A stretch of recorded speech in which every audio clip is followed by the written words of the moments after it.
Welcome to the Old Time Radio Westerns. I'm your host, Andrew Rines, and I'm excited to bring you another episode absolutely free. This episode is one of many released every month, totaling over 80 episodes so far. Each one is meticulously digitally restored and stored in the cloud for your convenience, a process that incurs costs. To help cover these expenses, you might hear some advertisements throughout the episode. While we do retain the original commercials for historical authenticity, you may also encounter modern ads, which help keep the lights on. If you prefer an ad-free experience, we offer a couple options. You can listen to the episodes on YouTube. You can also support us by becoming a patron on our Patreon page. For more information, go to otrwesterns.com/donate. Again, otrwesterns.com/donate. I do want to emphasize that we are committed to providing this content to you for free, but also we have to be transparent about the financial realities to bringing this to you. Now, let's get into this episode. This episode is going to be The Lone Ranger. Original air date is January 12th, 1948, and the title is Little Peggy and Johnny. Hope you enjoy.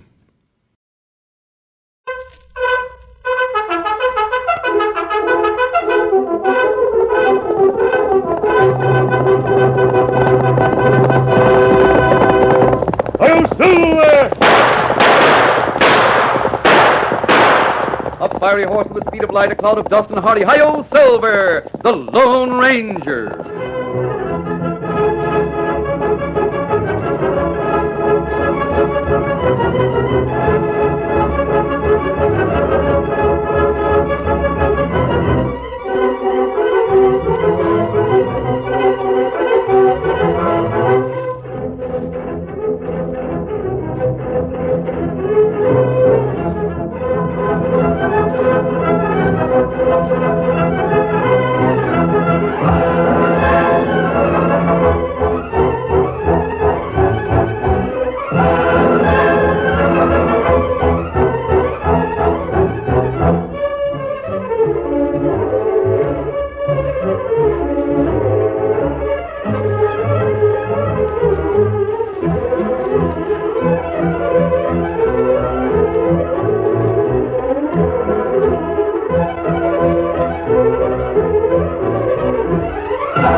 With his faithful Indian companion Tonto, the daring and resourceful masked rider of the plains led the fight for law and order in the early western United States.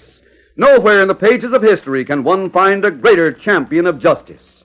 Return with us now to those thrilling days of yesteryear. From out of the past come the thundering hoofbeats of the great horse Silver. The Lone Ranger rides again. Come on, Silver! Let's go, big fellow! I'll Silver! Hoy!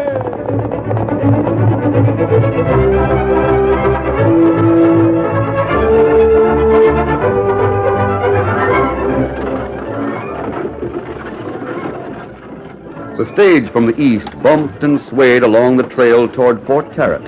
The trail followed the narrow Yarnell River, and as the stage moved westward, two of the occupants were mutually interested in watching the rapidly moving waters. One of them was a little girl, the other a small boy. The little girl, Peggy Bailey, was on her way in the custody of a sharp-eyed governess to join her father, Colonel Bailey, at Fort Tarrant. The boy, Johnny Endicott, was returning from a trip to Austin with his father, who owned a blacksmith shop at Fort Tarrant. The silence inside the stage was finally broken by little Peggy Bailey. My name's Peggy Bailey, and I come from Boston. What's your name? I'm Johnny Endicott, and I live at Fort Tarrant. Golly, that water makes us seem to go faster. Don't you think so? Uh-huh. I'm going to Fort Tarrant, too. Gee, honest? Yes. I'm going to live there with my father. Oh, golly. Then we can play together. I'll show you my dad's blacksmith shop, too. Can't I, Dad? Yes, you sure can, son. Don't be ridiculous, Margaret. Your father will never allow you to go to a blacksmith shop. There's nothing wrong about a blacksmith shop, ma'am. Children find a lot there that's interesting. Margaret's father is Colonel Bailey, Commandant of Fort Tarrant. Oh, so little Peggy's the colonel's daughter, huh? Well, I know the colonel right well.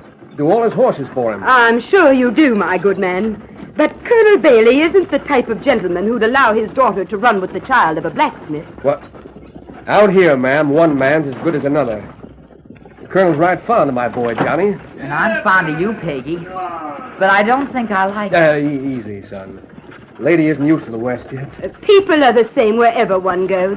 I'm responsible for Margaret's upbringing, and I'm sure the Colonel will see things my way. Oh, but Miss Stewart, why can't I have Johnny for a friend? I like him. My dear Margaret, the associations of childhood have a great effect upon your future life.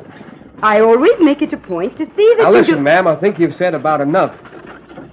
I don't get your connection with the Baileys. I'm Margaret's governess and a distant relative of her mother's. What's a governess, Dad? No, I reckon it's a highfalutin name for a nursemaid, son. Leastwise, that's how I figure. The very idea. How dare you say such a thing in front of these children? I have full responsibility for Margaret and for her education. From now on, Margaret, I forbid you to have anything to do with these... Careful, ma'am. These blacksmiths. Well, that suits us fine, ma'am. If you've been teaching the little girl all she knows, I don't reckon she'll be too much of a good influence with Johnny anyway. The Colonel will hear about this. Such impertinence. Yep, I reckon he will hear. Just look at the scenery, son, and keep your mouth closed from here at Fort Tarrant. Understand? Yes, sir.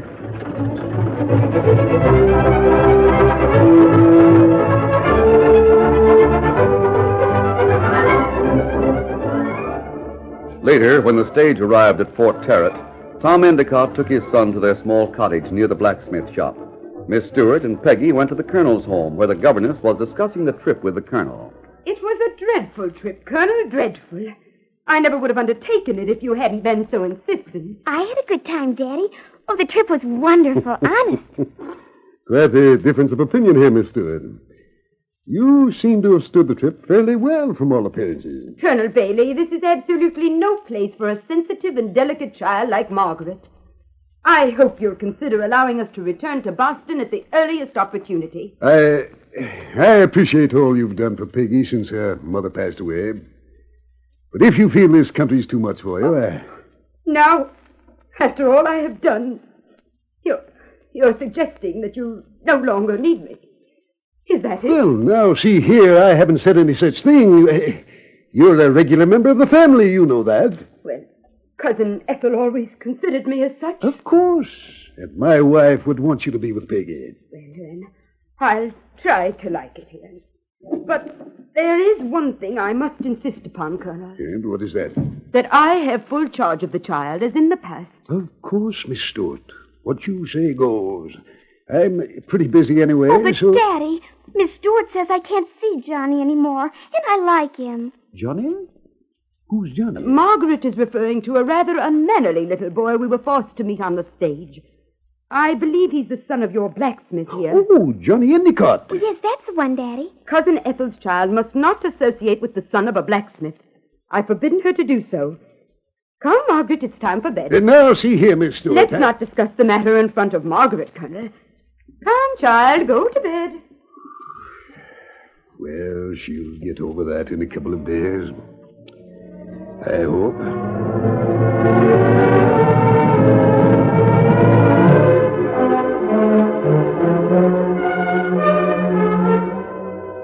A few days later, Tonto, the Indian companion of the Lone Ranger, brought his horse Scout to the blacksmith shop to have a shoe fixed. Easy there, fella. Me see nice little girl playing near river with your boy. But, confound it, I told Johnny to play by himself. There. That'll hold it. Well, Johnny and girl seem to have plenty fun.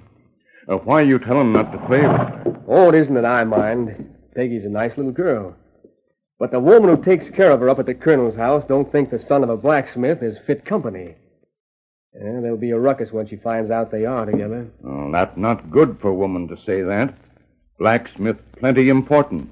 Make axles, fix horseshoes, mend wagons. West need 'em plenty bad. Oh, I don't pay any mind to what she says. But the boy don't feel so good about it. Sticks in his craw a bit to hear things like that. Ah. But him meet and play with girl anyway, it seemed like. It's all right with me. Me go now. Come in again, Tonto, when you have to. Me be back. Get him up, Scout.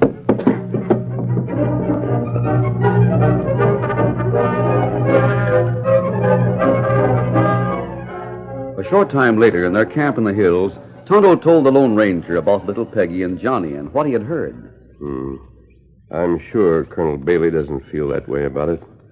He feels fortunate to have Tom Endicott in Fort Tarrant. The colonel likes and respects the blacksmith. That right. It woman who live at Colonel's house that not like blacksmith and his son. I've heard of the governess who came with the colonel's little daughter. She acts very snobbish around town, they say. Me not savvy that. Well, good many people, especially back east, have a false impression of their own worth, Tonto.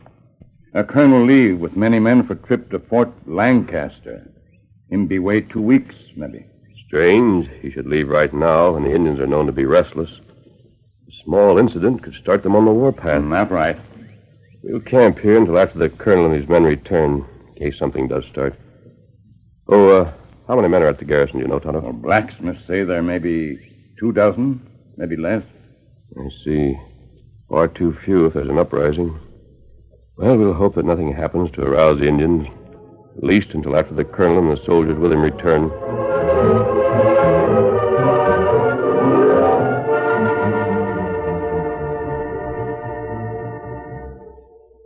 Two more days went by.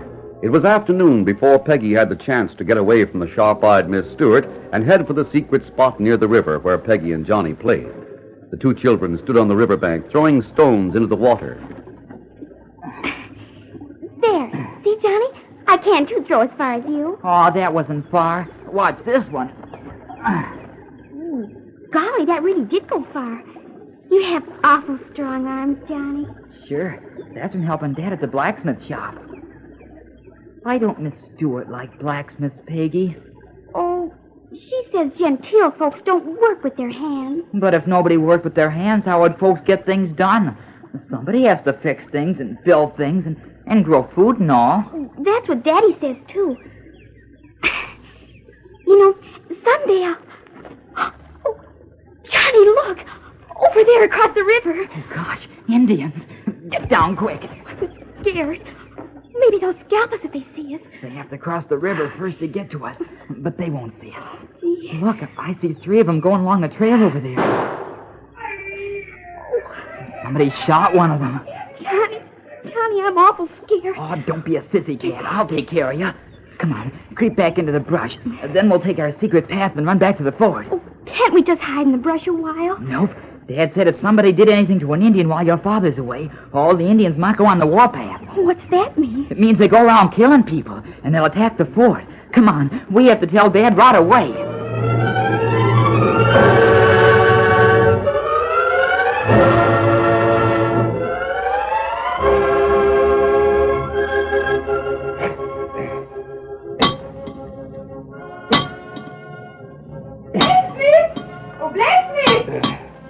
Oh, howdy, ma'am.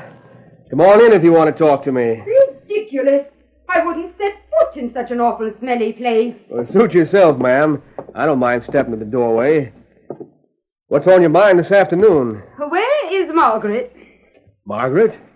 Oh, I guess you mean little Peggy. The Colonel should insist you respect his daughter by calling her Miss Margaret. I'm just waiting for that day to come, ma'am. I better get back to work. Hold on, blacksmith. Mr. Endicott to you, ma'am. If you want to teach manners, you ought to practice them yourself. Such outright insolence. Oh, Dad, something's happened. We saw it happen, honest. Margaret Bailey. So there you are, and with that... Shut up. Oh.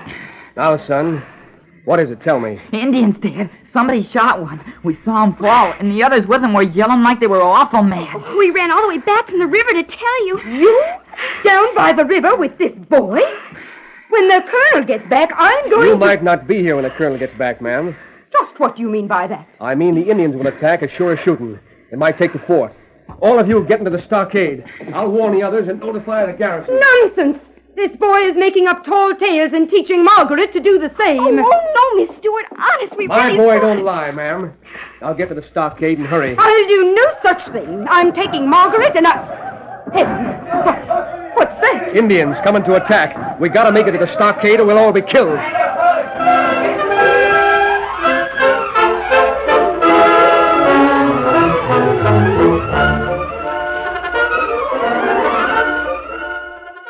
The curtain falls on the first act of our Lone Ranger story. Before the next exciting scenes, please permit us to pause for just a few moments.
Now to continue our story.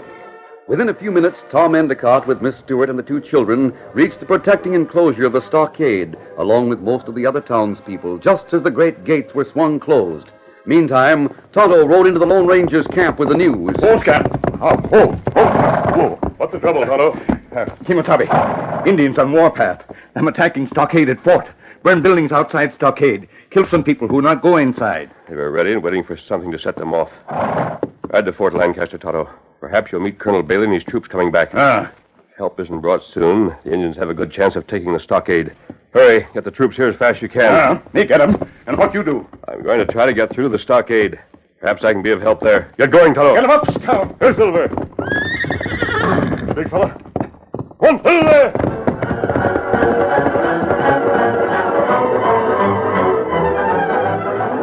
Inside the besieged stockade, the townsmen shouldered rifles along with a few soldiers who had stayed behind when the colonel and his troop left. The townswomen stood behind the men, keeping the guns loaded, bringing water, and caring for the wounded. At one of the barracks, Miss Stewart was nervously making bandages while Peggy sat watching. Dusk had fallen, and the raiding Indians quieted down, but intermittent shots and an occasional blazing arrow gave sign that they were still there. Miss Stewart looked up as one of the men entered. We need more bandages, ma'am. Got a mighty lot of wounded, I can tell you. There's a pile on the table. Take those. Yes, Is there still danger? Sure is. Them Indians will come at us in full force a little later. Now, the lieutenant and the sergeant are both badly wounded. Then who's in charge? Tom Endicott's sort of giving the orders now. Tom Endicott? You mean the blacksmith? Yes, and that's him. Heaven protect us now. With the blacksmith leading the men, we'll all end up being slaughtered. Oh, golly, will we honest, mister? Not by a long shot, youngster. Tom Endicott's the best man we have to do the leading. Every man in the place respects him and is willing to take his orders. I gotta get these bandages to those that need them. This awful place. If we come through this alive, your father just has to send us back to Boston. Oh, but I like it here. Only I am scared of the Indians and everything. Golly, do you think that... Oh, something's happening out there. Come along, Margaret. Hurry. Look, everybody's running to the big gate. The Indians. They must be attacking there. Hey, Peggy, they're going to open the gate. Somebody's coming. Open the gates. Whoever told the men to do that? My dad, you see. Come, Margaret. We must stop them. Where is your father? I must talk to him. There he is, over by the gate.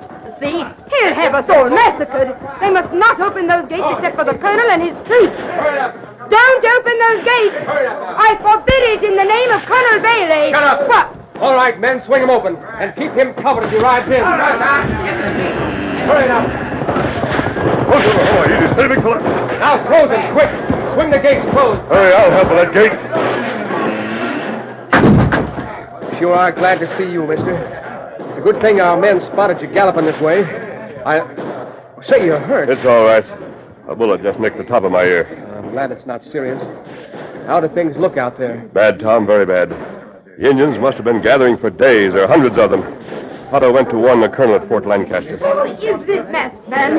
And why did you risk all our lives to open the gates for him? He's a friend of the colonel's, ma'am, and he risked his life to get here to us. From now on, he can give the orders. How about that, men? I never heard of such a thing. I demand to There's know... no time for discussion. Come, Tom. We'll make plans to ward off the big attack that's bound to come soon. We can't expect help until morning. Come along, Margaret. We'll go back to our quarters and get away from this confusion. Oh, the woman has courage, but it's not used right. She's a strange woman. The Indians are waiting until they're sure your forces here are weak, Tom. Have your men get the hats of all those who've been shot or wounded. What for? We'll take posts up on the platforms, put their hats on them, and lean them in spaces where the hats will show a little bit. In the moonlight, the Indians will think they're men. May help to hold off the attack until the colonel comes with help. All right, we'll get busy right away in your idea. And I sure hope it fools him for a while anyway.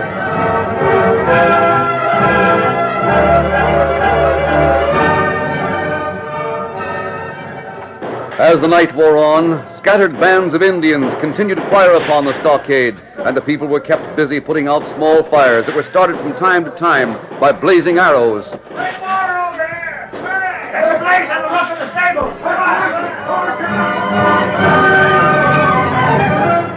The Lone Ranger and Tom Endicott seemed to be everywhere at once, giving orders, helping fight fires, and helping beat off small sporadic attacks. A short time before dawn, the Lone Ranger spoke to Tom. The big attack will come at dawn, Tom. I'm sure of that. Guess you're right. There's something else bothering me. Oh, what's that? If the colonel comes back with just his own troop, they'll be wiped out. He won't realize there's so many Indians out there. I'm trying to think of a way to warn him, so even if we're overpowered, the troop can be saved. No one could get out of here now, Tom. I thought of that, too. I even looked into the possibility of using the drain pipe at the back, thinking I might get through that to the gully. But the pipe's hardly big enough for a small boy, much less a man. Yes, even if a man did get through, he'd have no horse. Some of the settlers' horses are loose near the river. One of those could be used. There's no use thinking of that way of escape. Come on, we'd better make the rounds and see how things are. Unknown to either the Lone Ranger or Tom, little Johnny had overheard their conversation. It was a short time later when Peggy came running to find Tom and the masked man. The little girl was excited and upset. Mr. Endicott! Oh, Mr. Endicott! Well, what's the trouble, Peggy? Oh, it's Johnny. I saw him. He crawled through the drain pipe back there. What? He must have overheard us talking. Johnny. My son. Well, you'll never make it. Easy, Tom, easy. He's doing a very brave thing. He may get through. Well, I'm going up to the lookout platform. I've got to know if he gets through. I can see from there. Oh, wait, Tom. You'll be a perfect target up there. Come back. Hey, look at Tom Endicott. Going up the ladder to that lookout tower. Redskins will pick him off like a fly. While the crowd watched, Tom Endicott went up the ladder and stepped out onto the platform of the tower which rose above the stockade. His figure stood out plainly for all to see. He isn't in the sea, Tom. Come down, Tom. Come down. Suddenly the crowd gasped as they saw Tom reel a moment, then fall. They got him. He's been shot. Look. He's crawling to the ladder. He's hurt bad, looks like. Out of my way. Hey, where you going? I'm going to get Tom. The crowd watched breathlessly as the masked man went up the ladder. They expected at any moment to see him fall with a bullet in him, but he went on until he reached Tom. He'll never get him down. They'll both be killed. He didn't see them. They won't have a chance. Protecting Tom with his own body, the Lone Ranger started down slowly, giving little heed to the bullets and arrows that flew around them both. Once his grip gave way as a bullet whined close. Then he recovered and continued downward until finally he reached ground and carefully placed the wounded blacksmith in waiting hands. By thunder, you made it. Look, the masked hombre got nicked in the hand. There's nothing. Don't worry about me. See to Tom. He's badly wounded. The women folks are about wore out. Nobody seems to know much about what to do with the wounded. We'll take Tom to the barracks where the others are. He'll need special care. All right, I'll go with him. Perhaps I can be a... They're massing out front of the gates. This is the big attack. Everybody to his post. Poor Tom will have I'm to... taking charge of Mr. Endicott. Two of you men carry him over to the barrack. I'll take charge there, too. I'm glad you've offered, but you Don't see, quibble. I've had experience in Boston hospitals during the war between the states. Don't stand there, men. Get him to the barrack. All right, do as the lady says. Right, The rest of you come with me.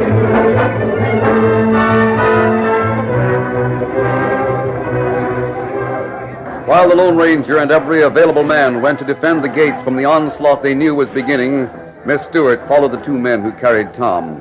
They left the blacksmith in her care, and before long she had dressed his wound and made him comfortable. Then, moving about among the others, she brought order out of chaos, seeing to it that each of the wounded was getting proper care. When Tom opened his eyes, she was bending over him with a cup of water. Oh, I didn't expect to see you, ma'am. Don't try to talk. Drink this.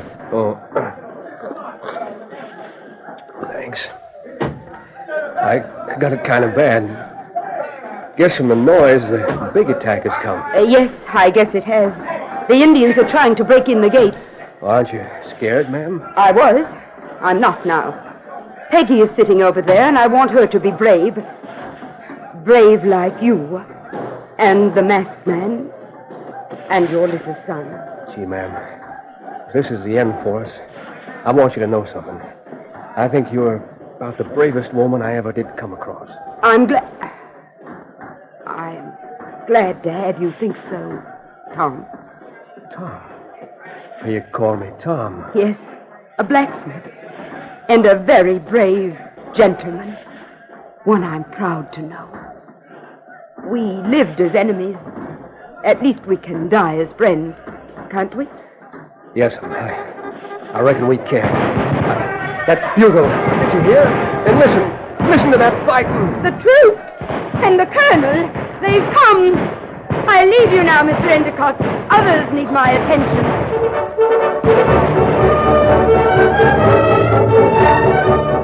The colonel and his troops drove off the Indians after a terrific battle. It was later when the Lone Ranger, the colonel, and the others stood beside Tom's cot. Well, Tom, I've heard great things about you and my masked friend. Here's your boy, safe and sound. Johnny, my boy. Sure, Dad. I got through all right, and the colonel had more troops with him. He was glad to know about there being so many Indians, though. This brave lad's warning saved the day for us. We planned our attack accordingly. Well, Peggy, I bet you're glad to have a little friend like Johnny. Oh, Daddy, I'm awful glad. Honest. I was hoping that lady would be different now. She's a brave one, too. But when she heard the troops were here to save us, she sort of changed again. Why don't you let Miss Stewart speak for herself, Tom? Here she comes. I heard what Tom said, and I refuse to have a blacksmith belittle me like that. Especially a blacksmith who is so brave and fine. And who is, I hope, my friend. Well, that sure takes a cake. Oh, Miss Stewart, then can I and play with Johnny and can we go to the blacksmith shop together? Peggy, Tom Endicott and his brave little son are going to have a hard time keeping either one of us from that blacksmith shop in the future. As I was telling the masked man, Oh, where is he? He's gone. Gone to help other folks in trouble, I guess. But all this time, no one's told me who he is. He did so much, and he, sort of made me understand so much. Oh, he's the Lone Ranger, Miss Stewart. Even I knew that. Johnny told me. Golly, he's so nice and so brave and everything. Yes, and so is another man I know. Say, Colonel, why don't you take Peggy and Johnny along with you? Let them play a while. You see, I figure there's lots more Miss Stewart don't know about a blacksmith, and I can tell her right now. Oh, come on, Peggy. Let's go wave goodbye to the Lone Ranger. I'll silver! Hoy!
story you have just heard is a copyrighted feature of the Lone Ranger Incorporated.